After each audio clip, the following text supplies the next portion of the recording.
सबै नेपालको कुनै पनि त्यस्तो वंश छैन जसको सानो आफ्नै राज्य नहोस्। कुनै पनि ती कुनै पनि पहिलाको राजवंशबाट राजा नबनाउने शाह वंशबाट बनाउने किनभने नि चाहिँ आफ्ना छोराछोरीको अंशबन्डा गर्दा देशै विभाजन गरेर अंशबन्डा गर्थे के देश टुक्र्याउँथे। यो काठमाडौँ उपत्यका नि अंशबन्डा गरेर 3वटा छोरालाई बाँडेर तपाईको चाहिँ पाटन यो तपाईको कीर्तिपुर हैन कान्तिपुर भक्तपुर बनाइएको अंशबन्डा गरेर देश टुक्र्याएको हो राजा थिए।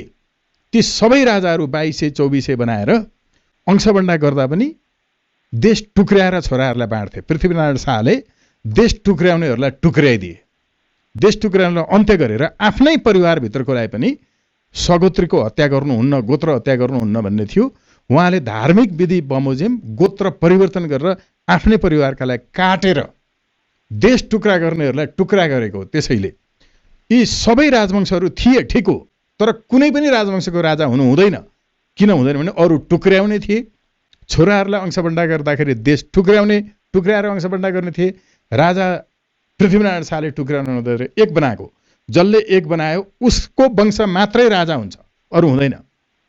तपाईको पनि राजवंशमा योगदान छ, रगत बगेको छ भण्डारीहरूको पनि यो देशमा।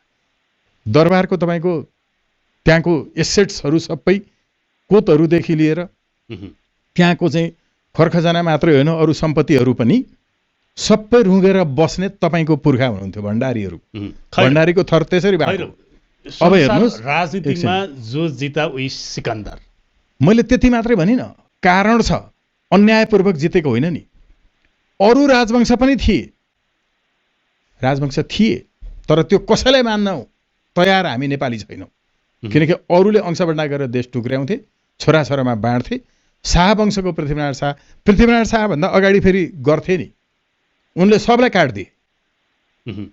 मित लगाएर मित बाबुलाई काटिदिए।